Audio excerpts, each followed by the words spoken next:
Hi, this is Dina for Splitcoaststampers. In this tutorial, I've got some different ways to blend colored pencils on canvas.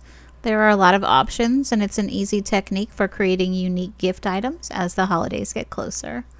I'm going to start off just experimenting, so I would encourage you to do the same with things you have on hand. I'm scribbling some color swatches on a canvas panel that I got at the Dollar Tree.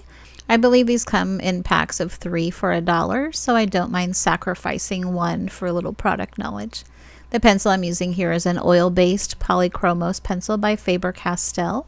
Wax and oil-based pencils will work for this technique, and the higher quality pencil, the more pigment there is to move around once you start blending. For my first swatch, I'm going to blend with odorless mineral spirits. I have a generic brand, and I keep just a tiny amount at a time in a jar so I can dip my blending stump in and not get too much saturation. Got about 1/4 of an inch in there. This is a very easy blending method, and it doesn't take much effort to get the pigment moving, and the result is a pretty even and consistent layer of color.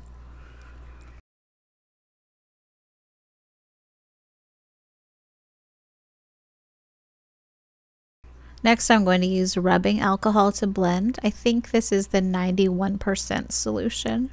You could use a stump for this too, but the brush gives a different look, and you may want that softer blend with the brush strokes showing off the canvas texture. Another reason to experiment with what you have, different mediums and different tools. The next blending method is a colorless blender pencil. This is basically a colored pencil without the pigment added. It just has a core that's made of the binder. I grabbed the Lyra brand here, but there are several others. Derwent and Prismacolor come to mind. Caran d'Ache has one. So this does take a little more effort to blend, but it's a fairly consistent coverage that retains some of the texture of the canvas and looks a little more like pencil on the canvas if that's the effect that you want to keep. Another option is an alcohol blender marker, and I have a Copic blender here, but the Stampin' Up! Blender pen and the Finesse blender pen are also good options. I just have this one handy, and this doesn't hurt your marker nib, but it will make it ugly, so you might want to have one reserved just for pencil blending if you decide to go with this method. The last thing I'm going to use here is water, and I'm not sure why this works, but it seems to anyway. So this is another softer blend, and it does take a little effort to get it going, but if all you have is water and a brush to try, you can make this technique work too.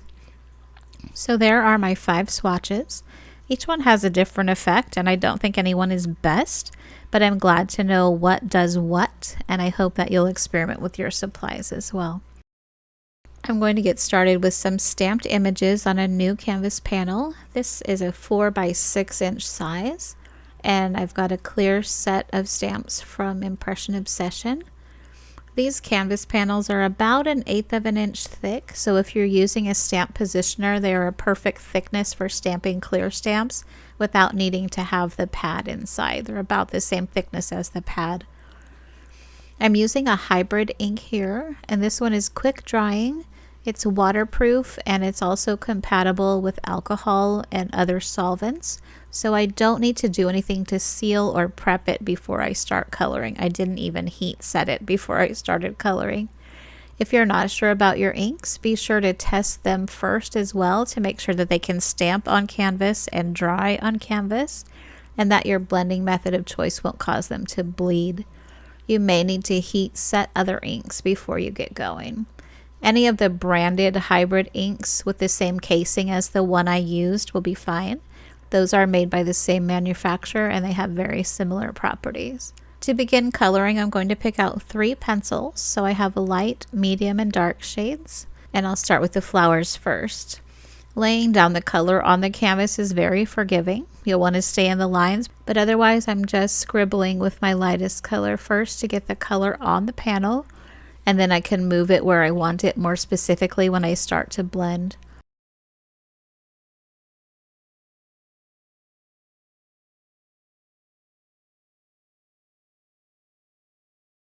I want an even base of color for my base layer, so I'm choosing the odorless mineral spirits here and blending with a paper stump.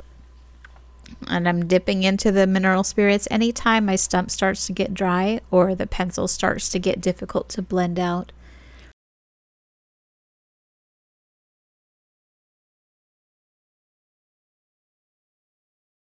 The texture of the canvas is going to start to fray the tip of the stump.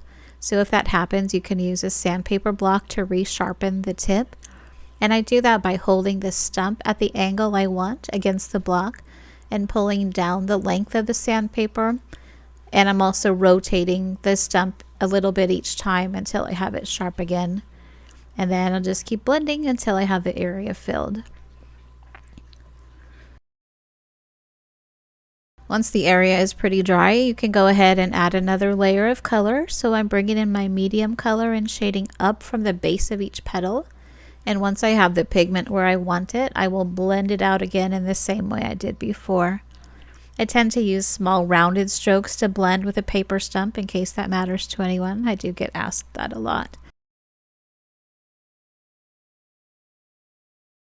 I'll repeat the same steps with the darkest color, and that shading goes in the same places but just doesn't come up as far. If you have questions about where to add shading, we have another site tutorial called Shading with Pencils that has a lot of information and theory on that subject, so be sure to check that out over at splitcoaststampers.com.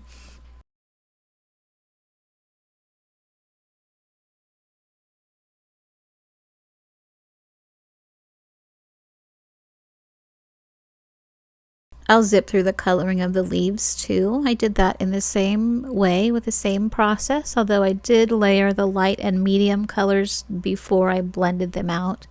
And that is an option too if you're not into multiple layers of blending, but you want to add some variation in your coloring.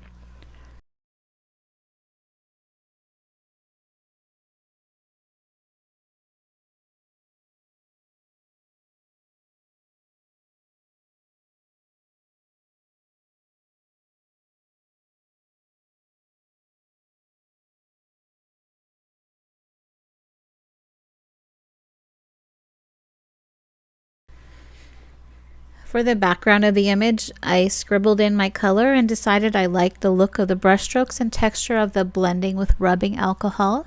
So I poured some alcohol into a little dish where I could dip my brush, and I blended that out around the flowers. And then I did do a second layer over that just around the flowers and blended with the mineral spirits and blending stump for a little deeper shadow right there. You can see that in my finished panel here. This is ready for a frame or a little stand or tiered tray.